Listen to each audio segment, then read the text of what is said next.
Testando.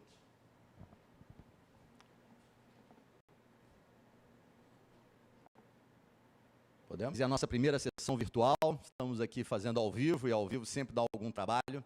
Eu sou Moisés Damasceno, diretor-presidente do Centro de Ensino, Pesquisa e Inovação do CHN, e estamos na DP Médico do Hospital Universitário Clementino Fraga Filho, que é gerente de relacionamento médico da DASA e é vice-presidente da Sociedade Brasileira de Infectologia.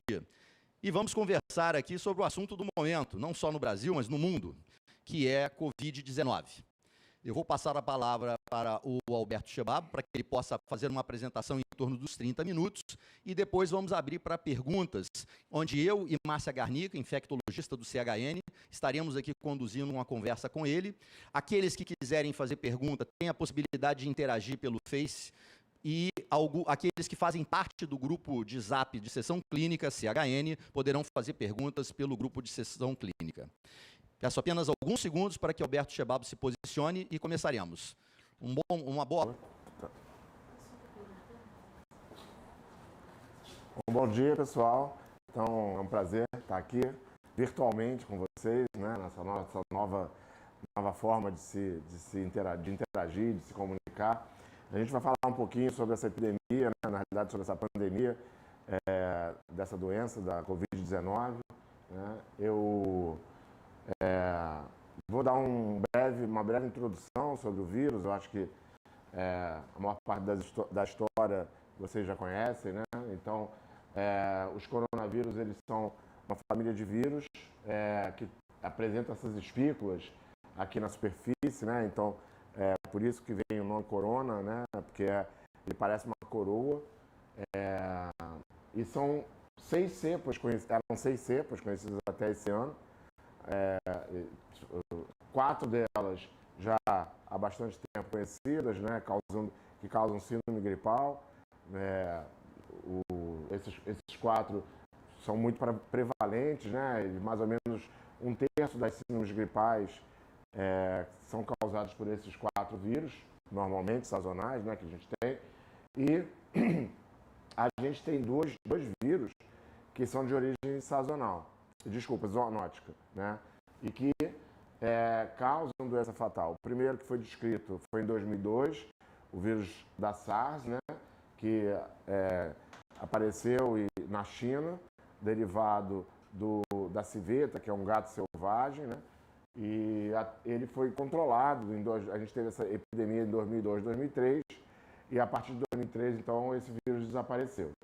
A gente tem o vírus da MERS, que é a síndrome respiratória do Oriente Médio, que é um vírus também derivado, que veio, né, do dromedário, né, e que ainda causa doença, né, então é um vírus que ainda está presente, mas com uma capacidade de disseminação bem menor do que os outros vírus, os outros coronavírus. Os coronavírus, de uma forma geral, eles têm como reservatórios morcegos, né? Os morcegos são reservatórios muito comuns de vários desses coronavírus, e alguns desses coronavírus, então, causam doença humana, como a gente vê aqui. Em dezembro de 2019, então, foi descrito um novo vírus, a gente vai falar um pouquinho sobre isso, também zoonótico, também epidêmico, né? Que na época, em dezembro, né, ele foi denominado 2019 nCoV, de novo coronavírus, e agora com o nome de SARS coronavírus 2, SARS-CoV-2. Né? A transmissão do coronavírus, né, desse coronavírus, ela a R0, né, a capacidade de disseminação dele, ela é mais ou menos comparável ao vírus da SARS, um pouco menos, com a capacidade de disseminação um pouco menor do que o vírus da SARS, mas quando a gente compara com outros vírus, por exemplo, como sarampo, varicela, rubéola, né, a capacidade de transmissão desses outros vírus é muito maior do que o vírus da SARS, e do que o Covid, o SARS-CoV-2. Então, mais ou menos uma pessoa, o R0, uma pessoa infecta mais ou menos entre 2 e 3 pessoas. Né? Com a diferença em relação ao vírus da SARS e mesmo o vírus da MERS, né, que tem uma capacidade de disseminação muito baixa, uma pessoa não infecta nem uma, na verdade é menos do que uma pessoa, né, infectada, então na transmissão, é que esse vírus aqui ele causa uma doença de leve a moderada na maior parte dos casos e com uma capacidade de disseminação então muito alta, porque a maior parte das pessoas não está internada, diferente da MERS e da SARS, onde as pessoas têm doença grave, procuram atendimento, se internam e com uma mortalidade também maior do que a do Covid, né? A capacidade de transmissão ela se reduz porque eu consigo fazer medidas protetoras, medidas de bloqueio. No Covid, né, no SARS-CoV-2, na Covid, a maior parte da população, das pessoas que está doente ou que está infectada, ela está vivendo na rua, né, em casa, continua trabalhando, eventualmente, ou está fica na residência, né, faz doença leve, 80% das pessoas fazem doença leve. Então o vírus com essa capacidade de disseminação, né, que é exponencial, de uma pessoa para duas ou mais que duas, né, e é distribuído na comunidade, né, com as pessoas doentes vivendo ainda na comunidade, né, fora do hospital, é muito difícil você conseguir fazer o bloqueio. E a gente está vendo isso na prática hoje, né, com a disseminação desse vírus, né, para o mundo inteiro, causando essa quantidade de óbitos. Essa aqui então, mostra alguns trabalhos, né, mostrando trabalhos realizados esse ano, entre janeiro e fevereiro de 2020, e mostrando, né, a capacidade, a bola maior, a bola mais cheia, é a mediana, né, dos vários trabalhos de disseminação. Então tem trabalhos falando logo no início, né, em menos de uma pessoa, né, transmitindo, né, mas a maior parte dos trabalhos se situa aqui, né, mostrando que uma pessoa contamina entre 2 a 3 pessoas. A gente tem falado que mais ou menos o R0, o RO, né, algumas pessoas falam, ele é de 2,5, né? Então uma pessoa contaminando 2 a 3 pessoas, 2,5 pessoas. Uma outra coisa importante que a gente está vendo, né, é o tempo de aparecimento de sintomas entre a infecção, né, no momento que a pessoa se infecta, e o momento que ela começa a ter sintomas. Então, o período de incubação, na realidade. E a gente vê que a grande maioria se situa aqui nessa faixa de 5 a 7 dias. A gente tem alguns outliners até com 25 dias, mais ou menos 24 dias, na realidade, de período de incubação, mas a grande maioria das pessoas, ela começa a apresentar sintomas a partir em torno do 5º dia, com uma mediana de 4,9, né, as nossas recomendações, que será que eu preciso realmente manter uma pessoa que teve contato, né, principalmente com 14 dias em período de incubação, em quarentena, em isolamento, né, deixando de fazer sua atividade, talvez 7 dias, né, seja um prazo bastante razoável, 10 dias, né, para reduzir essa quarentena. Óbvio que se você quiser um risco zero, né, você vai botar aí 15 dias, 14 dias, né, a gente teve um caso mais de 14 dias, mas a questão é a questão do risco versus benefício, né? Então, afastar as pessoas por 14 dias significa diminuir força de trabalho, principalmente nas unidades de saúde, né? E isso realmente é um problema para a gente. A gente vai falar um pouquinho mais. Aqui de novo, então, eu mostrando para vocês, né? Então, a mediana de tempo de incubação 4,9 dias, ela é muito semelhante à dos outros vírus, né? Em termos de aparecimento de doença. Então, a gente vai ver na SARS-CoV-2, né? Da Covid, 4,9, do SARS era 4,7 e a mediana na MERS, né, de 5,5. O tempo de infectividade, a partir do início dos sintomas, ele gira em torno de 3 dias, pelo menos esse dado desses 2 trabalhos publicados recentemente. Uma das questões que a gente tem falado, né, e se preocupado é a provável transmissão por assintomáticos. Existe essa possibilidade, né, a gente tem alguns relatos na literatura de pessoas assintomáticas, né, ou pré-sintomáticas, que a gente tem falado, né, que é aquela pessoa que na véspera do dia da doença, né, ou algumas horas antes da doença, né, ela está assintomática, mas 24 horas depois ela já começa a ter sintomas. Então é possível que nesse período próximo à doença, né, a gente tenha a transmissão. Cada vez mais saem dados, né, dizendo que os assintomáticos podem transmitir. Tem um artigo que está rolando aí pelas redes, né, dizendo que a doença desconhecida é uma das principais causas de disseminação, e aí algumas pessoas interpretam de uma forma equivocada, porque doença desconhecida não significa que seja só assintomático. Doença desconhecida são aqueles casos leves em que as pessoas às vezes não procuram atendimento, né, ou não conseguem fazer o diagnóstico adequado e continuam circulando, né, não são retiradas de circulação, não são colocadas em isolamento, né, e continuam transmitindo, trabalhando normalmente transmitindo o vírus, né. Às vezes quadros pouco sintomáticos, dor de garganta só, ou às vezes uma tosse leve, né. Esses são os quadros esses são os quadros desconhecidos, né, a doença desconhecida, né, os pacientes que não conseguem fazer o diagnóstico porque são pouco sintomáticos. Não significa que são assintomáticos completamente, né.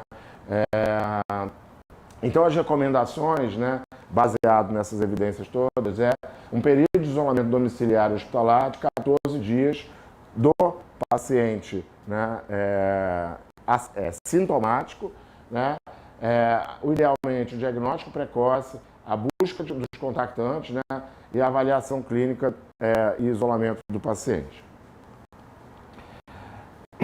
Bom, já entrando na questão da tentativa de controle, acho que a parte clínica, a gente pode até conversar depois, mas acho que é muito claro, né? É uma síndrome gripal, com muita tosse, pode ter ou não febre, dor de garganta em alguns casos, tal, né? Odinofagia, essas são as principais características. Existem alguns pacientes que têm sintomas gastrointestinais, mas o mais importante para a gente é como a gente vai controlar, né? É buscar as evidências, né, de como os outros países estão fazendo, o que aconteceu nos outros países. Esse é um gráfico que parece estar muito poluído, né, porque tem vários gráficos de vários países aqui, a gente tem toda a lista de países aqui, né, mas a gente vê aqui que todos eles, basicamente, têm uma evolução, né, a gente tem uma evolução muito rápida, né, do número de casos acontecendo, então a gente começa com um platô nos primeiros dias, né, e depois, rapidamente, todos os países têm um pico. O exemplo, esse gráfico já está meio desatualizado, porque é do dia 10, né? Hoje a gente já está no dia 19 e 9 dias nessa doença. É impressionante como muda tudo, né? Então, a gente tem aqui a Itália como o país com o maior número de casos, né? Em termos de evolução. A Itália, em breve, né, certamente vai passar a China em número de casos, lembrando que a população da Itália é de 60 milhões de habitantes, da China 1,4 bilhões de habitantes, então isso tem um impacto importante. De ontem para hoje, a gente teve 400 óbitos, né, acontecendo na Itália, então é um número muito alto de óbitos acontecendo muito rapidamente, né? Mas então aqui a gente não tem o Brasil aqui nesse mapa, mas a gente vê que a evolução de todos os países, alguns com alguma capacidade de conseguir algum tipo de controle, mas em todos os países, apesar de todas as medidas, tirando Singapura, que teve uma curva mais leve, aqui a China com essa curva inicial muito rápida, depois atingindo um platô, né? Mas ela também teve uma curva de crescimento muito rápida. Mas o que eu queria mostrar para vocês é que essa questão da Coreia do Sul. A Coreia do Sul é um país que eles fizeram uma estratégia de testar todo mundo, né? Então eles montaram um drive-thru, as pessoas não saíram nem do carro, né, e coletavam material e eles conseguiam dar esse resultado, testar e dar esse resultado e implementar as medidas de controle. Eles fizeram mais de 180 mil testes e, obviamente, o número de casos, né, diagnosticados na Coreia do Sul foi muito alto, porque eles conseguiram pegar todos os casos, não só os casos graves, aqueles que vão para o hospital, os casos mais moderados, mas eles pegaram os leves, né? O que a maior parte dos países, como a gente no Brasil, por exemplo, a gente não consegue fazer esse diagnóstico, confirmar esse diagnóstico como PCR, né, com o exame. E aí, a partir então dessa testagem, né, bastante ampla, né, eles tiveram um número de casos muito grande, né. Com isso, a letalidade, que no mundo gira aí em torno de 3 e poucos por cento, em Hubei, né, onde foi o pico da epidemia, né, o epicentro, né, no início lá na China, a letalidade é em torno de 2,9%, e a letalidade no resto da China é em torno de 1%. Na Coreia do Sul, ela foi de 0,7%, porque eles conseguiram ampliar a base de pacientes detectados, então eles ampliaram o denominador. Então, como o numerador é número de óbitos, né, a conta é número de óbitos sobre o número de pessoas afetadas, doentes, como você consegue diagnosticar todo mundo, né, essa letalidade tende a cair. Outro modelo que a gente pode pegar é o modelo do navio, né, que ficou preso lá no Japão. Foram mais ou menos, eram 3 mil e poucas pessoas, foram mais de 600 e poucos casos, com acho que a gente fazendo óbitos, foram 7 óbitos, né? Eu fiz essa conta, dava mais ou menos uma letalidade de 0,9, 0,8, 0,9%. Então, assim, mostrando que essa letalidade real, né, quando a gente pega esses modelos em que a gente consegue testar todo mundo e acompanhar essas pessoas, ela gira em torno de 0,9%, 1% ou até um pouco menos. Tem países como a Itália, que a letalidade chegou até 7, 6, 7%, também por 2 motivos. Primeiro, pela incapacidade de diagnosticar todas as pessoas, né? Então, a Itália não consegue mais fazer o diagnóstico de todo mundo que está doente. Na realidade, dali a preocupação é tentar salvar o maior número de pessoas que chegam aos hospitais todos os dias, né, com falta de ventilação mecânica e tal, e também pela incapacidade do sistema de saúde de atender adequadamente essas pessoas, pelo número enorme de pacientes que chegam graves nesses locais.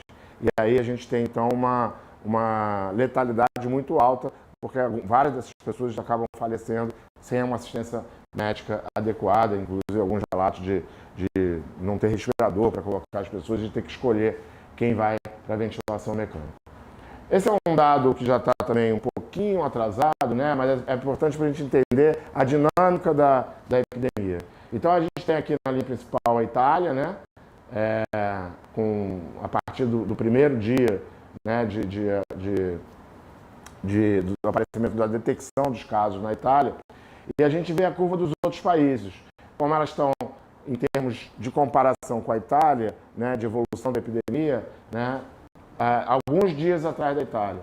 Então a França, por exemplo, que é o gráfico em vermelho, né, ela está 8 dias atrás da Itália em termos de evolução da epidemia, né?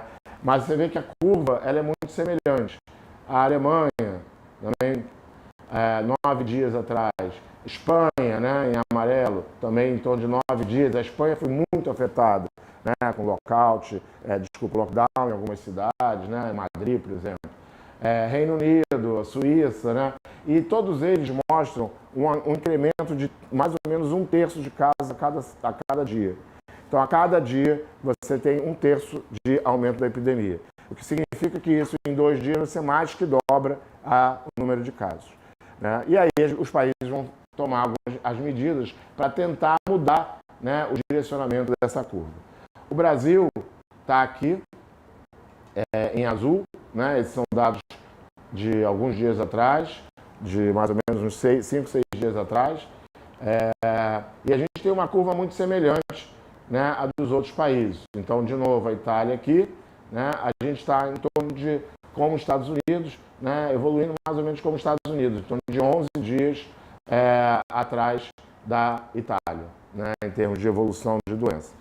A gente está aqui, né, uma curva também ascendente, e esse dado é o dado de ontem, né, um dado feito por essa fundação, Perseu Abrams, né, mostrando a evolução do Brasil, e um dado preocupante, que a nossa curva, né, está mais inflexionada, nós estamos com uma velocidade maior do que os outros países todos comparados, inclusive a Espanha, né, que é hoje o país mais afetado depois da Itália, né? A Itália, a gente espera que a gente não chegue na situação da Itália, nenhum país quer chegar na situação que a Itália está vivendo hoje, mas a gente tem nesses outros países, Alemanha, Espanha, França, né?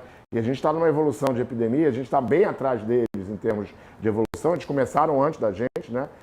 Até pela proximidade, mas a gente está numa evolução curva. E isso a gente está considerando que a gente não consegue fazer diagnóstico adequadamente, né? Os diagnósticos estão demorando, os resultados do PCR estão demorando.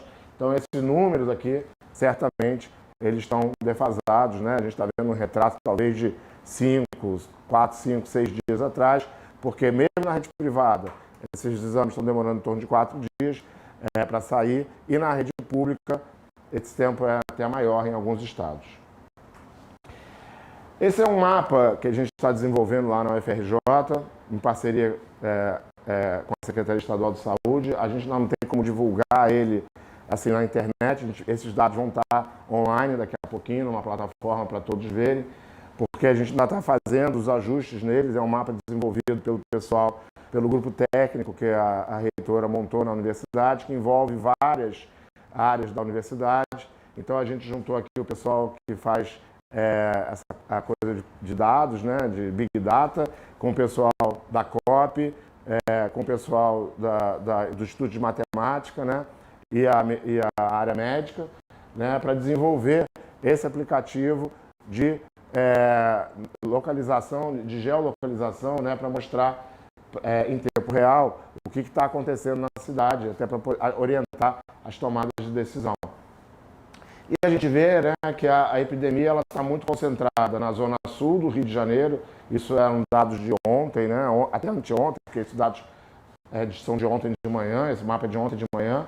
Então aqui a gente vê a epidemia, né, as cores na cidade, na zona sul da cidade e aqui em Niterói, né? Então são as áreas mais afetadas do Rio de Janeiro, né, da cidade, da região metropolitana do Rio de Janeiro. E é uma preocupação, né, de que essa epidemia ela começou com a classe mais alta, que são as pessoas que viajaram, né, para a Itália, para os Estados Unidos, para os outros países, retornaram para o país, ficaram doentes. Boa parte dessas pessoas não internou, né, ou poucas internações. Então, na semana passada, estava todo mundo achando que a doença era uma coisa meio... aqui não vai ser tão ruim. Essa semana, a gente tem a segunda onda, que são aquelas pessoas que não viajaram, de classe social mais alta, que eram os contactantes dessas pessoas que trouxeram, né, a doença a partir dessa viagem. Então, é uma epidemia hoje que está nos hospitais privados, né? Então, muitos pacientes internados nos hospitais privados. E agora a gente está começando a entrar na terceira onda, que é a população que vai ser que é atendida no SUS, começando a apresentar, a diagnosticar casos nessa população, na população menos favorecida, em termos que não tem convênio e tal, né? E aí, provavelmente até o final dessa semana, início da próxima semana, a gente já vai ter, então, aumentando o número de internações na rede pública, que ainda não foi tão afetada, mais a rede básica, pelos quadros respiratórios leves, mas na rede hospitalar pública, a gente ainda não tem o número de casos grandes internados, poucos casos. Mas certamente na semana que vem a rede pública vai sentir o impacto, o mesmo impacto que a rede privada está sentindo aqui na cidade. Então, como é que a gente vai controlar, né? Quais são as medidas, né? A ideia é reduzir essa transmissão, essa capacidade de transmissão exponencial por meio de intervenções que a gente chama de não farmacológicas, redução da taxa de contato entre as pessoas, pela contenção de movimento e ação de isolamento e quarentena. O que eu quero é diminuir a interação entre as pessoas, né? Eu quero que as pessoas não se encontrem mais. Tudo que a gente fala para fazer, a gente está falando agora para fazer o contrário. Então, a ideia é manter o nível de infecção baixo para evitar demanda logística, né, principalmente para a rede pública de saúde, essas demandas exponenciais com a superlotação dos hospitais, levando ao que a gente está, por exemplo, vendo na Itália, né, principalmente no norte da Itália, e algumas regiões na Espanha, né, que é um colapso do sistema de saúde, com falta de capacidade de atender aquela população que procura o sistema. E permitir, ao mesmo tempo, que a economia e a funcionalidade da cidade sejam preservadas, o que é muito difícil, né? Você tem que fazer uma balança entre essas medidas e apresentar essas medidas, aplicar essas medidas no momento correto. Porque se você faz isso tardiamente, né, você acaba deixando a epidemia evoluir muito rapidamente, você não consegue mais, ela entra no espiral, né, de transmissão, e você não consegue mais barrar, que é o que está acontecendo na Itália, com todas as medidas, as cidades fechadas, né, não tem nada funcionando a não ser supermercado, hospitais e farmácias, e mesmo assim eles continuam com um número enorme de casos. Por outro lado, se você faz essas medidas muito precocemente, elas podem não ser tão eficazes naquele momento, elas vão ser eficazes em algum momento, né? Então você vai ter que estender elas por muito mais tempo e você não vai conseguir, e você vai ter um impacto na economia daquela cidade muito grande. E é difícil de saber exatamente o momento. Isso aqui é uma avaliação de uma simulação de Monte Carlo, né? Em que a gente vê aqui o número de casos total e aqui a redução de contatos, né? A redução de interações, né? E quanto maior a redução de interações, né, se eu consigo reduzir as interações em 40%, 30%, 20%, né, a partir de 40% você começa a ter impacto, né, na redução de transmissão. Reduzir os contatos em 80%, você vai quase que controlar completamente a epidemia. Mas reduzir contato, né, significa reduzir 40% de contato. O que é o contato? É a interação entre duas pessoas, né? Então aqui, por exemplo, nós temos aqui, sei lá, 8, 10 pessoas na sala, são 10 contatos. Para eu reduzir em 80%, eu tenho que tirar 8 pessoas dessa sala, né? O que é muito difícil, né? Assim, e a interação, ela não é só na rua, ela é em casa, tal, né? Quando a gente faz essas medidas de contenção, é para diminuir aquelas interações que você não consegue evitar, que são as interações dentro da casa ou dentro do ambiente de trabalho, onde nos locais de trabalho essencial, tal.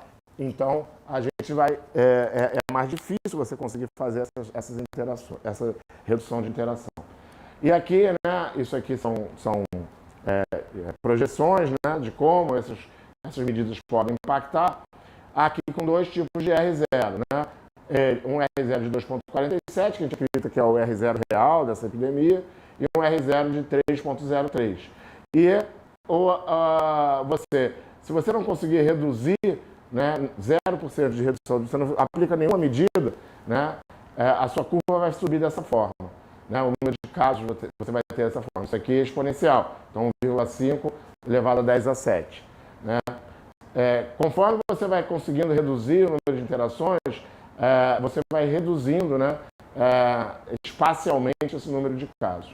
E aqui é a mesma coisa, né, com um R0 de 3, que a gente acredita que não seja o modelo dessa transmissão desse vírus, está mais para esse modelo. E quanto mais você conseguir diminuir a interação e reduzir o número de internações, você permite que o sistema público, o sistema hospitalar, público e privado, né, ele consiga atender adequadamente sem entrar em colapso. Então, basicamente, a gente vai ver aqui, né, é esse modelo aqui. Aqui, sem medidas farmacológicas, eu tenho esse pico aqui, né? E eu tenho um tempo de duração de epidemia menor. Mas eu vou ter aqui, né, um colapso. Isso aqui é a capacidade do sistema de saúde. Se eu faço isso, eu tenho um colapso. E essa população aqui toda, ela não vai conseguir ser atendida adequadamente naquele momento. Quando eu aplico essas medidas de redução de contato, e quanto maiores forem essas medidas, né, mais alargada vai ser essa curva, né? Então ela pode ser assim, ela pode ser assim, né? Quanto maior forem as medidas, quanto mais drásticas forem essas medidas, eu alargo mais essa curva. O número de casos, a área abaixo da curva aqui e aqui é a mesma. Então o número de casos não muda, o que muda é a velocidade com que esses casos acontecem. Então você vai ter uma epidemia durando mais tempo, mas, por outro lado, uma capacidade de atender, porque não chegam todos juntos nas unidades de saúde. Então, basicamente, né, são medidas que a gente vai aplicando em fases. A primeira fase, a fase 1, é basicamente aquelas medidas que a gente fez lá no começo, na semana passada, ou no comecinho dessa semana. Estimular o trabalho em horários alternativos em escala, reuniões virtuais, home office, para tentar diminuir, né, o trânsito de pessoas. Você já começa a proteger os mais idosos, né, as pessoas mais mais frágeis, né, principalmente acima de 60 anos, os imunodeprimidos e tal. Monitoramento do contato próximo, não sintomático, sem isolamento. Então, você vai monitorar aquelas pessoas que foram contactantes. Isolamento de viajante internacional a local de transmissão comunitária ou contato domiciliar de caso confirmado. Então, isso a gente, teoricamente, estaria fazendo já na semana passada, né? Que a gente recomendou que quem viesse de viagem, várias empresas fizeram isso, não viessem trabalhar, quando a gente ainda não tinha transmissão comunitária, né? Uma transmissão sustentada na cidade. A partir do momento que você tem transmissão sustentada aqui, nós somos a França, nós somos a pessoa que está no Rio de Janeiro, ela tem o mesmo risco de quem veio da França, ou quem veio da Itália, ou quem vem dos Estados Unidos, né? De algumas cidades dos Estados Unidos, né? Em relação a isso. Avaliar a possibilidade de cancelar ou adiar grandes eventos, então foram proibidos, né, os grandes eventos, futebol com portão fechado, shows, essas coisas todas. Essa é uma medida no comecinho, né? Ela não mexe tanto com a vida da cidade, mas ela já tenta diminuir essa interação. Na fase 2, que é a fase que nós estamos agora, né, já de transmissão comunitária importante, aí você tem várias medidas. Fechamento de escolas, universidades, interrupção de eventos grandes e coletivos, independente do tamanho. Então, desde jogo de futebol até sessões clínicas como essa, né? Reuniões pequenas, reunião de condomínio, tá? Né? Eventos religiosos, proibir culto, proibir qualquer tipo de missa, de evento religioso, até velório, funeral, tal. Fechamento de bares, boates, restaurantes, ou redução da capacidade de atendimento desses locais. E aí, nessa fase, você já começa a se preocupar em aumentar a oferta de leitos de terapia intensiva para atender aquela demanda adicional que vai ser esperada, né? E aí, de novo, né, a gente visa reduzir a disseminação. E a fase 3, que a gente espera que a gente não chegue, né, aqui no Rio de Janeiro, aqui no Brasil, em nenhuma cidade aqui no Brasil, que é quando você tem colapso no sistema de saúde. O sistema de saúde perdeu a capacidade de atender aquela população que está procurando, não tem mais leito, não tem de CTI, não tem mais respirador, né? Não tem mais como atender aquela população, e aí você vai fazer o que está acontecendo na Itália, em algumas cidades na Itália, que é quarentena forçada mesmo, com uso de força militar. Ninguém pode sair na rua, só saem aquelas pessoas que exercem atividades essenciais, profissionais de saúde, né? Bombeiro, policial, alguns locais como supermercado e farmácia, né, abertos com um número reduzido de pessoas, para zerar completamente a movimentação, né? A China usou até drone, robô, tal, para poder controlar essa movimentação. Usou dados de telefonia celular, então ela sabia onde estavam as pessoas. Se ela detectasse sinal de celular, né, e a China tem esse controle, né, mais facilmente, porque não é um lugar que tem um governo mais centralizado, né? Então ela tem essa capacidade de controlar a movimentação das pessoas através do sinal do celular. Então ela usava o sinal do celular para saber onde cada pessoa estava, se tinha pessoas na rua, e identificava se aquela pessoa era ou não uma pessoa que necessitava realmente trabalhar, e utilizava a força policial, militar, para pegar as pessoas que não eram essenciais para levar para casa, tá? E ela só deve, obviamente, né, porque ela vai ter um impacto absurdo, econômico, social importante, se for uma situação realmente de calamidade, que a gente espera que não consiga chegar aqui. E a fase 4, então, né, é uma fase de... A fase 4, eu não coloquei aqui, a fase 4 é uma fase de mobilização.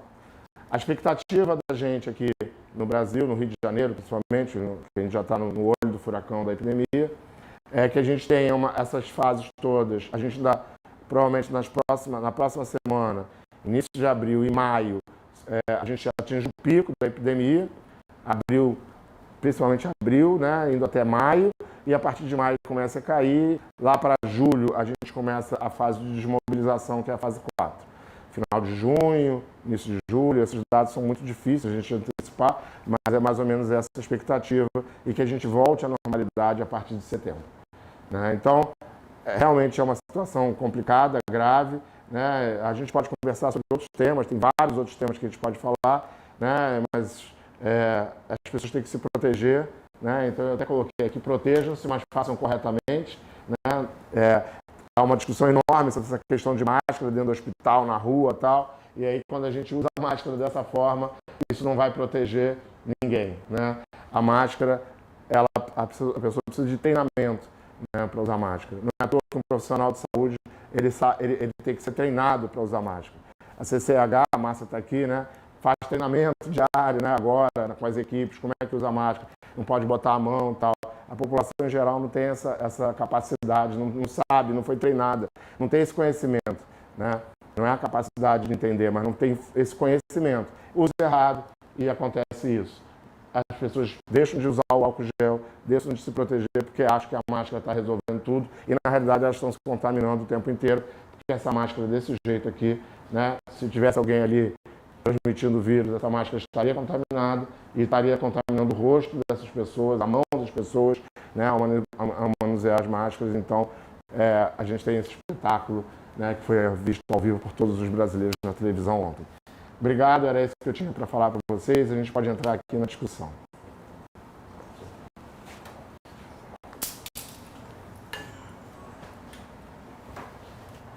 Você quer que eu sente aqui no meio? Então, vamos lá.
Conectados novamente?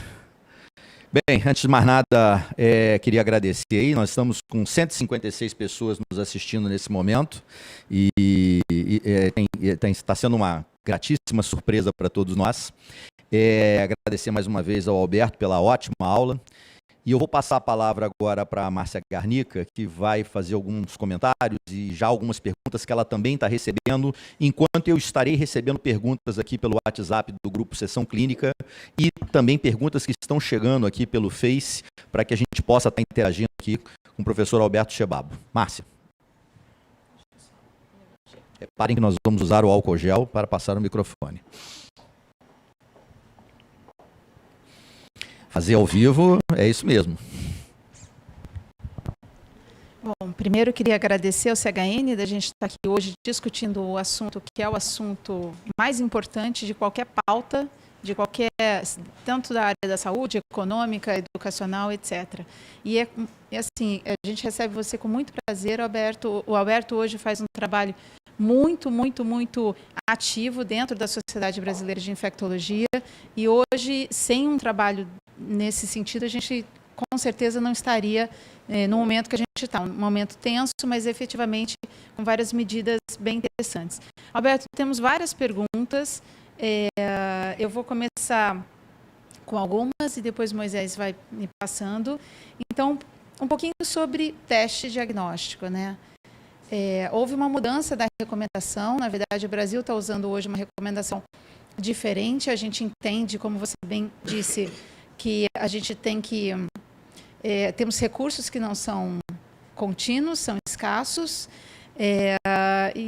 então a minha pergunta que você já falou um pouquinho, mas para você aprofundar um pouco, em quem a gente deve hoje testar, qual é a recomendação hoje dentro do Rio de Janeiro, da Secretaria e também do Ministério de Saúde, se a gente tem alguma coisa em breve que possa trazer uma rapidez maior de testes, isso os Estados Unidos a gente está acompanhando, estão trazendo algumas novidades, E um outro ponto que eu acho que a gente deve focar bastante nessa discussão de hoje, que é em relação ao profissional de saúde. A gente vai ter que manter uma força de trabalho intensa. E estamos na época agora de várias viroses respiratórias. Se para o profissional de saúde, a gente também tem que colocar medidas diferentes ou mesmo uma testagem diferente para esse profissional. O que está sendo recomendado hoje? Pois é, Márcia, é importante a gente falar sobre essa questão dos testes. A gente tem uma dificuldade muito grande no Brasil de realizar esses testes, né? Tanto na rede pública quanto na rede privada. Hoje a Fiocruz está produzindo esses testes para distribuir para os laboratórios de referência da rede pública, mas com muita dificuldade. Até os diagnósticos estão atrasados por causa da dificuldade operacional, né, de ter os testes, de ter os insumos para a produção do teste e também de realizar, né, porque não é um teste simples, é um teste que demanda muito trabalhoso, né? Ele dura mais ou menos aí 4, 6, 8 horas porque você tem, é desenvolvimento in-house, então você tem todo um processo de extração, tá? Ele não é nada automatizado, a não ser a fase final dele. Então, e na rede privada, a gente está sofrendo não só com a questão operacional, pelo aumento da demanda, mas principalmente com a falta de insumos, né, para realizar o teste. Lembrando que a gente está competindo com o mundo inteiro. Todo mundo, são poucas empresas que fornecem esses insumos, né, para você poder fazer os primers, toda a questão logística, né, não só do primer, mas também a extração tal, né, do material genético. E aí o número de o fornecimento de insumo para a gente produzir o teste também é pequeno. Bom, a Secretaria Estadual de Saúde, o Ministério também mudaram as características de quem a gente vai testar. Basicamente, agora, a gente só vai testar dos pacientes graves. A recomendação, né, é testar dos pacientes graves, aqueles pacientes com síndrome respiratória aguda grave, que estão internados no hospital, ou aqueles pacientes que têm necessidade de internar no hospital, dos óbitos, obviamente, né? E a gente tem recomendado também testar dos profissionais de saúde, exatamente para essa questão da gente ter uma dificuldade grande hoje de manter a força de trabalho dentro dos hospitais. Então, o que a gente tem recomendado, de uma forma geral, é profissional de saúde sintomático, aquele que está com sintoma respiratório, febre, com febre ou não, né, ele seja afastado do trabalho, porque para diminuir o risco de disseminar para as outras pessoas, né? Na realidade todo mundo, mas especificamente em relação aos profissionais de saúde, porque é quem impacta a mão de obra, né, para atendimento da população. E a gente afasta 14 dias ou até o descarte, né? Porque se eu consigo testar esse profissional, seja ele médico, enfermeiro, fisioterapeuta, né, aquelas pessoas que estão na linha de frente do atendimento, e afastar a Covid-19, ou seja, deu negativo no teste, eu posso fazer com que esse profissional retorne assim que esses sintomas desaparecem. Então, às vezes, o profissional tem um quadro de coriza, um pouquinho de dor de garganta, né? Às vezes, são quadros que 3, 4 dias depois já não tem mais nada, né? E se eu não conseguir testar, esse profissional vai ter que ficar afastado 14 dias. Se eu teste e dá negativo, eu posso fazer com que esse profissional retorne rapidamente. Se eu testo e dá positivo, eu tenho que manter pelo menos 14 dias, né? Se ele evoluir de forma leve, né? E que esses sintomas desapareçam rapidamente. E a gente tem recomendado, né, que para o profissional de saúde contactante assintomático, né, apesar disso não saiu no boletim, isso foi uma discussão, a gente recomendou isso, mas não saiu no boletim nem do Ministério da Saúde, nem da Secretaria Estadual, mas a conduta que tem sido feita no mundo inteiro, principalmente nos países mais afetados, é que o assintomático próximo, né? Contactante próximo, contactante próximo é aquela pessoa que trabalha com outra pessoa, deu a mão, né, beijou, tem mais de 15 minutos de interação com menos de 2 metros, né? Ou aquele profissional que teve contato com secreção de forma desprotegida ou com o paciente de forma desprotegida, né? Essa pessoa, se ela está assintomática, ela continua trabalhando. Né? Alguns locais têm utilizado uma recomendação de que essa pessoa, né, ela durante 7 dias, que é aquele período de incubação mais ou menos médio que a gente viu ali, né, ela use máscara. Mas isso é uma recomendação que cada local tem feito de forma diferente, mas de qualquer maneira ela volta a trabalhar, ela continua trabalhando, ela não se afasta. E a gente só afasta, né, o contactante domiciliar, que é aquela pessoa que mora com o caso confirmado. Né? Então, o contactante domiciliar ele tem uma chance de doença maior, né? Então, esse a gente afasta por 7 dias, né, para aguardar, para ver se ele vai evoluir de forma sintomática, né? E depois de 7 dias, se ele ficou bem, ele pode retornar a trabalhar. Essa é uma das medidas que foi modificada, inclusive agora pelo CDC. O CDC publicou essa semana, modificando essas condutas, exatamente adequando dessa forma que a gente está falando, porque eles estão vivendo também essa falta de profissional na rede hospitalar lá. Então, essa é uma questão, acho que eu respondi tudo.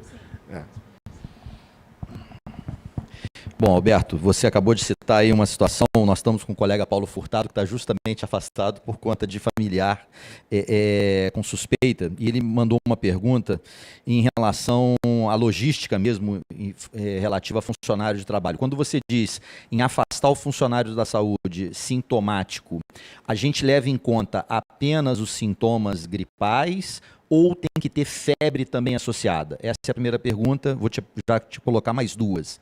Uma outra, as pessoas estão querendo saber se tem alguma informação nova referente à cloroquina no tratamento, se é para utilizar, se não é. Alguns protocolos estão colocando, outros não, alguns hospitais. E uma outra pergunta interessante colocada aqui também pelo Rafael Bastos, essa pergunta da cloroquina é do Vone Martins e da Bárbara Nefa. Os profissionais de saúde que a gente tem tido contato aqui no Rio, muitos estão se afastando ou se colocando fora, porque aparentemente estão tendo possibilidade de estar desenvolvendo a doença. E o que ele pergunta é se isso tem a ver, relação direta com a transmissibilidade, ou ele levanta uma questão: será que a gente está sabendo usar os equipamentos de proteção individual? Em relação aos assintomáticos, né, e aos sintomáticos, então, em relação aos sintomáticos, a gente tem recomendado, nessa situação atual, afastar qualquer sintomático respiratório, né? Então, se a pessoa está... Claro que eu vou afastar alergia, rinite, né? Então, tem que diferenciar bem o que é quadro respiratório sintomático, que é aquele infeccioso, dos quadros alérgicos. Afastando-se os quadros alérgicos, aquelas pessoas que estão sintomáticas respiratórias de origem infecciosa, a gente está afastando todo mundo. E, por isso, a importância de fazer o teste para essas pessoas, né? Porque você acaba aumentando muito a sensibilidade, né? A partir dessa definição de caso, não é obrigatório ter febre e tal, né? Mas é uma maneira de proteger tanto a força de trabalho quanto os pacientes que vão ser atendidos por aquelas pessoas, né? Mas, por outro lado, né, você certamente vai estar afastando pessoas que não têm Covid, né, e que poderiam voltar mais rapidamente. Então, por isso, a estratégia de testar o profissional de saúde é tão importante, né? A outra em relação... A cloroquina. A cloroquina, então, assim, a gente tem alguns dados saindo já, começando a sair. Uma das coisas que eu tenho colocado, a gente colocou no nossa nota da SBI, é que a gente não recomenda tratamento sem que esteja num protocolo clínico. Porque você tratar... Primeiro que não existe nenhuma... Existe uma gama enorme de drogas que você testa in vitro para vírus, parece que funcionam, quando você coloca em vivo, né, não dói nada. A gente tem vários exemplos aí, né, na história mais recente da medicina e tal. Então, se você não faz um estudo adequado, duplo cego, randomizado, você nunca vai saber se aquela droga funciona realmente ou não. E se você está causando mais malefício do que benefício para aquela pessoa. Lembrando que todas essas drogas têm evento adverso, né? Conhecidos, porque são drogas, algumas dessas já conhecidas, né? O lopinavir com ritonavir, né? A própria cloroquina, são drogas que a gente usa para outras doenças. Mas, por exemplo, o lopinavir com ritonavir, ele aumenta o espaço QT. Qual é o efeito de aumentar o espaço QT no idoso de 60, 65, 70 anos, em ventilação mecânica grave, né? Que já tem uma doença, por exemplo, cardiopata e tal, né? Será que a gente não está causando a morte dessa pessoa, né? Por exemplo, será que esse evento adverso, que não é tão comum, mas será que isso vai ter um impacto, passa a ser mais comum nessa população, né? Então, a gente tem que ter muito cuidado quando a gente fala que é uma droga que a gente está acostumado a usar, né? A gente está acostumado a usar numa outra situação, né? E aí, o que vai acontecer é que a doença é muito grave. Então, se a pessoa morre, é por causa da doença. E se a pessoa ficou boa, é por causa do remédio, né? Então, a gente precisa de estudos controlados. Vários estudos foram feitos na China, né, e estão sendo feitos em outros países do mundo. O que a gente tem de dados agora saiu um estudo ontem, né, do Lopinavir e Ritonavir, mostrando que não teve nenhum impacto. Então, todo mundo brigando, porque o Ministério tinha que comprar Lopinavir e tal. A gente agora tem um estudo mostrando que não teve impacto. Saiu um estudo mostrando que a cloroquina parece ter algum impacto, né? Saiu ontem também. A gente tem que ler com mais calma, tal, mas aparentemente parece que a cloroquina foi eficaz no tratamento, né? Existem outras drogas sendo testadas. Existe o Redensivir, que é uma droga que ainda não está sendo comercializada, sendo testada em protocolos nos Estados Unidos, né? Existem drogas antivirais também que estão sendo testadas, outras drogas, né, que também ainda não tem no mercado, e que a gente certamente, em poucos dias, poucas semanas, os estudos, os ensaios clínicos, como o número de pessoas afetadas foi tão grande que você rapidamente consegue chegar num N adequado para fazer essa análise. E equipamento de proteção individual. E a questão do equipamento de proteção individual, né, a gente tem recomendado, então, a primeira questão é que é um fato real. Tem falta de equipamento de proteção individual no mundo todo, né? Isso já é um posicionamento da OMS, uma preocupação da OMS, do CDC, né, que vai faltar. Já está faltando na Itália, né, então vai faltar. Então, a gente tem que usar com racionalidade.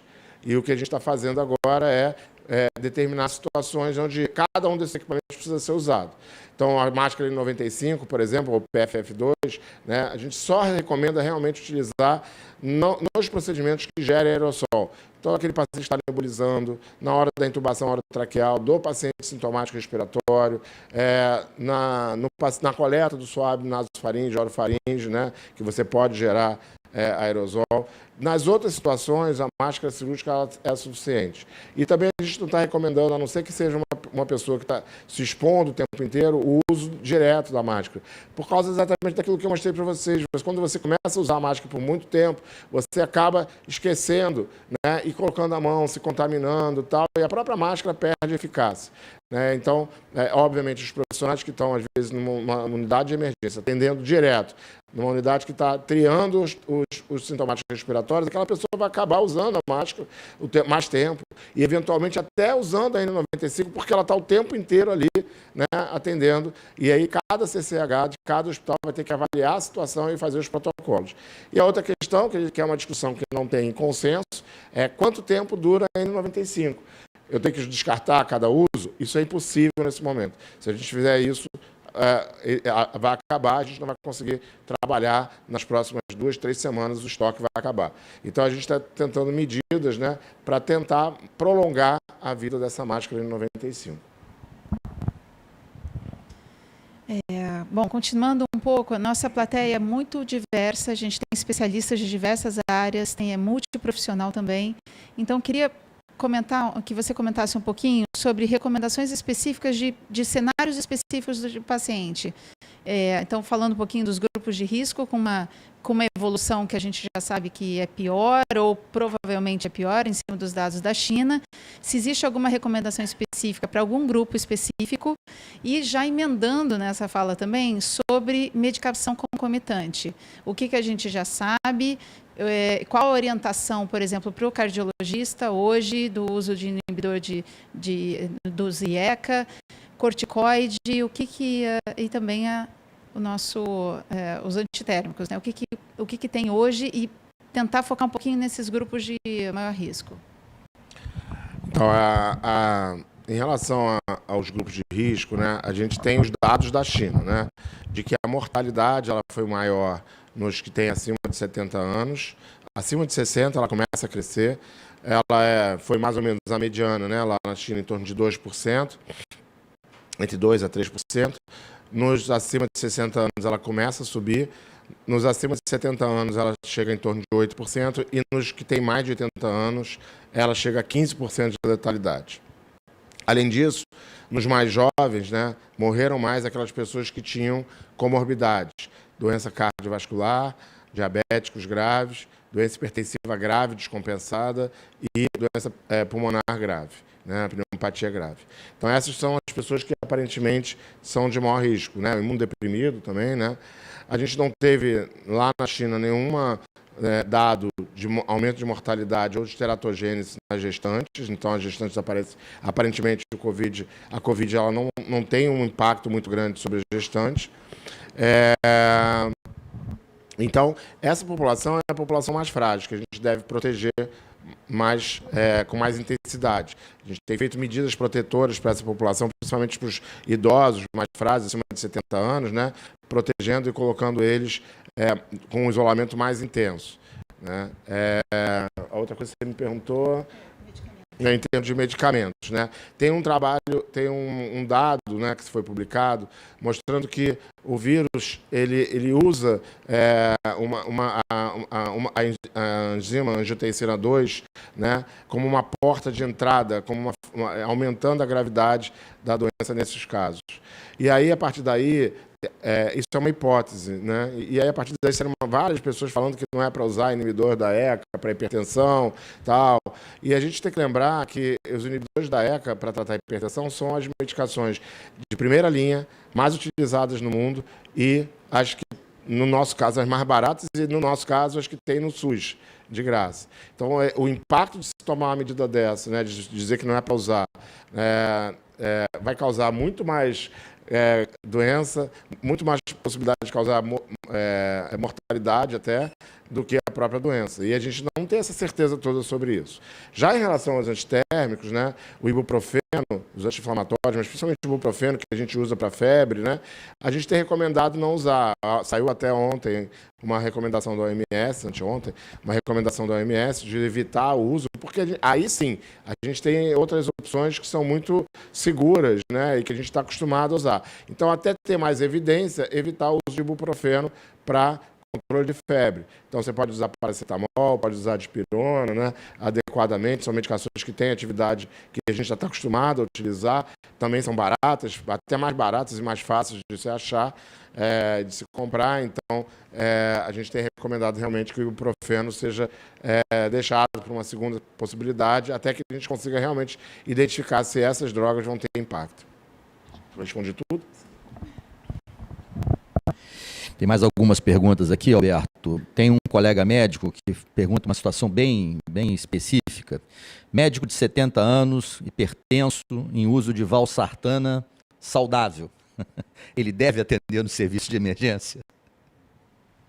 Então, essas são situações que a gente tem recomendado, então não é compulsório, a gente tem recomendado, em algumas dessas situações, afastar alguns profissionais. Lembrando que a gente tem uma dificuldade grande de força de trabalho por causa da própria doença, né? Então, muita gente afastada porque está sintomático, alguns afastados porque são contactantes domiciliares de pessoas que estão sintomáticas confirmadas, né? E pessoas até com dificuldade de locomoção. A gente hoje tem restrição de transporte. Então, pessoas que moram em locais mais afastados também, às vezes, não conseguem chegar no ambiente de trabalho.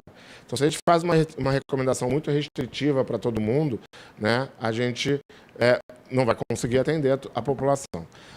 Obviamente, uma situação desse nível, né, em que uma pessoa de 70 anos, por exemplo, se é um diabético grave, um cardiopata, um hipertenso muito grave, né, ou até descompensado, tal, a gente tende a afastar ele das atividades de linha de frente. Ele poderia até trabalhar, mas numa retaguarda, né, não atendendo o paciente na linha de frente, por exemplo, na emergência. Mas são situações que cada local vão ter que definir caso a caso. O que eu falei, né, é que, por exemplo, lá no Hospital Universitário, lá no Fundão, a minha população é toda muito a idade é muito alta, né, de todo mundo, né? Eu tenho muita gente acima de 60 anos trabalhando, acima de 65 anos trabalhando, né? Então, se eu afasto todo mundo que tem mais de 60 anos, eu fecho o hospital, né? Então, essas medidas a gente vai ter que avaliar caso a caso. Alguns casos a gente já afastou lá no hospital, tirou da linha de frente, né? Pessoas que realmente eram de muito risco. Mas, de novo, não são medidas compulsórias, são recomendações e que cada local, até a pessoa pode dizer que não quer, que ela prefere ficar ali, que ela quer trabalhar. A gente não está, em nenhum momento, cerceando a vontade de ninguém. Bom, uma pergunta eu acho que agora é importante. Tanto surge muito dúvidas sobre segurança de vacinas de influenza, então eu queria que você reforçasse isso e falasse qual é a importância disso dentro de uma pandemia como a da Covid. Tá, a vacina da influenza a gente sempre recomendou, né? E agora mais ainda. Já começando pela importância, é uma vacina que vai fazer com que eu diminua o número de sintomáticos respiratórios. Então, se a gente está preocupado com a quantidade de pessoas que vão chegar nos serviços de saúde, né, para atendimento por causa da Covid-19, se eu tiro as pessoas com influenza, né, se eu vacino todo mundo, né, ou vacino uma grande parte da população e tiro essas pessoas porque elas ficam protegidas, mesmo que a eficácia não seja das melhores, em torno de 70%. Mas se eu tiro essas pessoas, esse número de pessoas da linha de frente de atendimento, né, eu já reduzo, né, esse movimento nas unidades. A vacina é uma vacina muito segura, é uma vacina de vírus morto, né, então não é vírus vivo atenuado, é o vírus morto, então ela não tem nenhum problema de ser utilizada em imunodeprimido, muito pelo contrário, ela é recomendada nos imunodeprimidos, nos doentes graves, nos cardiopatas, nos pneumopatas, né, então é importante que os médicos recomendem para os seus pacientes graves, né, doença grave, né, com doença debilitante, essa vacina, porque ela vai dar proteção. A vacina diminui a mortalidade desses pacientes, porque a mortalidade aumenta quando eles fazem influenza pela própria doença de base, pela própria piora da doença de base, né? É óbvio que a gente não vai conseguir vacinar todo mundo de forma gratuita, né? Então, existem os grupos prioritários, esses já começam agora na próxima semana a ser vacinados, que são exatamente os profissionais de saúde e os idosos, né? E depois ele vai estendendo para os outros grupos. E a rede privada, então, ela tem a capacidade também de vacinar a população, a outra população que não está incluída nesses grupos prioritários definidos pelo Ministério da Saúde para distribuir a vacina, né? Que é os idosos, os gestantes, cardiopatas, os profissionais de saúde, algumas populações que vão ser vacinadas de forma pública. Então, assim, vacinem-se, né? É bastante importante, é muito importante a gente se proteger nesse momento, né? Todo mundo querendo uma vacina para a Covid-19, a gente já tem uma vacina aí para a influenza, né? Que é importante ser feita. Bom, nós já estamos encerrando. Tem duas perguntas finais, Alberto. Uma bem objetiva em relação a corticoides. Estão perguntando aqui, o José Maurício, que é um dos colegas médicos nossos, pessoas que usam corticoide já cronicamente, se há alguma recomendação especial para ela. E se você tem alguns trabalhos, né, na terapia intensiva, questionando o uso do corticoide nos casos de insuficiência respiratória. Até onde tenho acompanhado, não tem havido nenhuma recomendação formal, mas eu gostaria de saber de você se tem alguma coisa nova nesse sentido. E a última pergunta que eu queria te deixar mais aberta, o que você está achando de como isso está sendo conduzido no país, especificamente no Rio de Janeiro, e que tipo de recomendação final você poderia dar especificamente até para os profissionais de saúde? Uma das coisas que eu tenho conversado muito com os colegas é o nosso papel e a nossa responsabilidade em veicular a informação correta e tentar diminuir um pouco essa histeria que, bem ou mal, está aí presente, né? Seja nos WhatsApps, nos alarmismos que estão acontecendo. Que tipo de mensagem você poderia deixar nesse sentido? Então, vamos lá. O corticoide, ele não tem indicação, né, para tratar Covid, mesmo nos pacientes graves. O corticoide, ele piora, né, a evolução, né, ele tem um efeito prognóstico ruim, né, em termos de evolução em doença viral, né? Então, ele diminui a resposta inflamatória do organismo contra o vírus, né, e vai fazer com que eu possa ter doença mais grave. A gente não está falando que não pode usar o corticoide nas indicações do corticoide, né? Então, isso é muito importante. Ninguém vai suspender corticoide, né, por causa da Covid, né? Então, se a pessoa ela usa corticoide, se você puder suspender, por exemplo, imunossupressão ou reduzir imunossupressão, tudo bem, né? Seria bom, né, para diminuir o risco dessa pessoa. Mas as indicações dos corticoides, elas continuam as mesmas, né? O que a gente está falando é que o corticoide não deve ser usado naquele paciente que chega grave, em terapia intensiva, com insuficiência respiratória, para tratar aquela insuficiência respiratória, né? O corticoide ele piora a evolução da doença.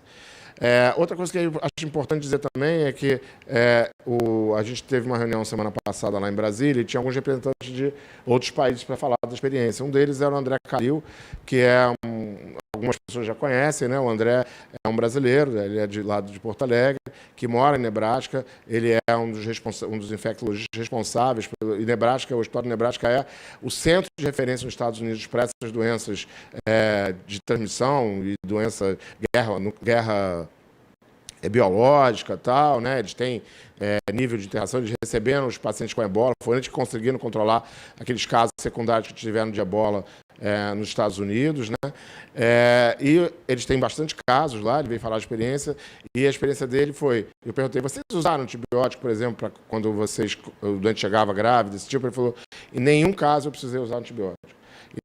Todos eles tinham aquele quadro bem clássico, né, de opacidade em vidro fosco na tomografia, insuficiência respiratória importante, um hemograma completamente normal, às vezes com leucopenia e linfopenia, mas sem desvio para a esquerda, uma proteína C reativa muito pouco aumentada, 1, 2, às vezes até 3 de proteína C reativa, e na fase inicial ele não começou antibiótico. E a gente tem visto alguns casos aqui, exatamente essa característica, né? Então, a gente realmente, assim, talvez não vai precisar iniciar antibiótico, pelo menos nessa primeira fase. Em relação à questão do Ministério da Saúde, né, e a atuação das secretarias do Ministério, eu acho que assim, a gente tem tido uma transparência grande, né, na divulgação dos dados, né, na divulgação das medidas. E algumas secretarias estaduais estão implementando as medidas no tempo correto, né, essa coisa da suspensão aqui no Rio, por exemplo, suspensão das aulas, né, algumas pessoas chegaram até a criticar e tal. Eu acho que a gente tem feito o nosso dever de casa nessa área, mas me preocupa a questão de a gente conseguir ter os leitos de CTI para atender essa população, principalmente na rede pública, né? Eu realmente estou preocupado porque a demanda vai ser muito grande nas próximas semanas e a gente precisa de medidas mais rápidas. Elas estão sendo tomadas, né? A gente tem tido reunião, mas a gente precisa definir melhor como a gente vai fazer isso. Como a gente vai conseguir contratar pessoal, como a gente vai ter a capacidade de abrir leito, né? Vocês que trabalham na gestão dentro dos hospitais sabem que conseguir mão de obra especializada é muito difícil, não é de uma hora para outra que eu vou conseguir abrir um CTI com uma equipe nova, né? Então, tudo isso preocupa realmente, isso é uma das minhas grandes preocupações. Em relação à questão dos médicos, da fala da gente, né? A gente tem um papel muito importante. Uma das coisas que a Márcia colocou, que eu acabei passando por cima, foi por que os médicos adoecem, por que os profissionais de saúde, de uma forma geral, não são só os médicos, adoecem, né? Tem muita coisa rolando que os médicos estão se infectando nos hospitais, se infectam quando tira a máscara, se infectam quando bota a máscara, se infectam quando tira o capote. É óbvio que isso pode acontecer, a nossa atividade é insalubre, né? Nós vivemos, né, os profissionais de saúde têm uma atividade insalubre, isso já é conhecido, né? Não é escondido de ninguém, no dia que você entra na faculdade você já sabe isso. A questão é que o médico ele também se infecta como o resto da população. Então a gente hoje tem alguns médicos, todo mundo conhece médicos aqui que estão doentes, né, que se infectaram, no momento que a gente não tinha nenhum paciente internado em hospital, né? Então, assim, eles não se infectaram no hospital. Ou até eles podem ter se infectado no hospital com colegas, né, na atividade. Mas da mesma maneira como o advogado vai se infectar no escritório ou no TJ, né? O engenheiro vai se infectar na obra que ele está trabalhando ou no escritório que ele está trabalhando. O médico, o escritório dele é o hospital. Então, ele pode se infectar com outros colegas em sessões clínicas, em reuniões que a gente teve, né? Ou com familiares, ou na rua, né? Então, isso é importante dizer. Dentro do hospital, a gente conhece quem é o paciente, a gente sabe como se proteger. A gente vai usar o equipamento de proteção individual, a gente vai ser treinado. É óbvio que existe o risco, eu não estou dizendo que não existe esse risco, né? Mas a gente não pode dizer que todos os médicos, ou todos os profissionais de saúde, todos os enfermeiros, todos os fisioterapeutas se infectaram tratando do doente. Então, isso eu acho que é uma questão que a gente tem que colocar, porque isso gera um pânico, gera um medo, né? Faz com que as pessoas se afastem do hospital no momento que a gente mais precisa delas, né? A gente ser sensato nas colocações que a gente faz, né? Nós, profissionais de saúde, todos, né? Não só médicos, mas enfermeiros, assistentes sociais, o pessoal mesmo de administrativo, que eu estava discutindo, eu falei, gente, o administrativo que trabalha no hospital é profissional de saúde, né? Ele também é profissional de saúde, ele também está exposto, ele também tem a responsabilidade social dele, né? Então, essas pessoas, a gente divulga, não estou dizendo para a gente esconder nada, não é para a gente esconder, mas alguns áudios que falam em verdade, que estão circulando na rede, isso atrapalha muito, não ajuda em nada, atrapalha muito, né? Eu mostrei os dados para vocês, eu mostrei tudo para vocês, como a gente vai evoluir, que a gente vai ter muitos óbitos, a gente está seguindo uma curva de gravidade, né, de evolução de epidemia. Isso é a realidade, eu não estou escondendo nada, mas começar a disseminar pânico nas pessoas, mensagens que não somam nada, que só vão gerar desinformação, esse não é o papel de nenhum de nós, profissional de saúde. Bom, infelizmente precisamos terminar. Eu gostaria de mais uma vez agradecer ao Alberto, agradecer a Márcia pela presença aqui, agradecer a todo o público que está aqui, de alguma maneira, nos dando suporte para essa transmissão, e é um todo resumido, não é tanta gente assim, mas acima de tudo agradecer a você que está do outro lado aí da câmera nos assistindo nesse momento e dar um até breve, não sei ainda precisar até quando, mas em breve estaremos aqui em mais uma sessão clínica. E vamos tentar cumprir cada um o seu papel nesse momento, com bastante serenidade, bastante responsabilidade, como nós temos dito aqui na instituição. Muito obrigado e um bom dia a todos.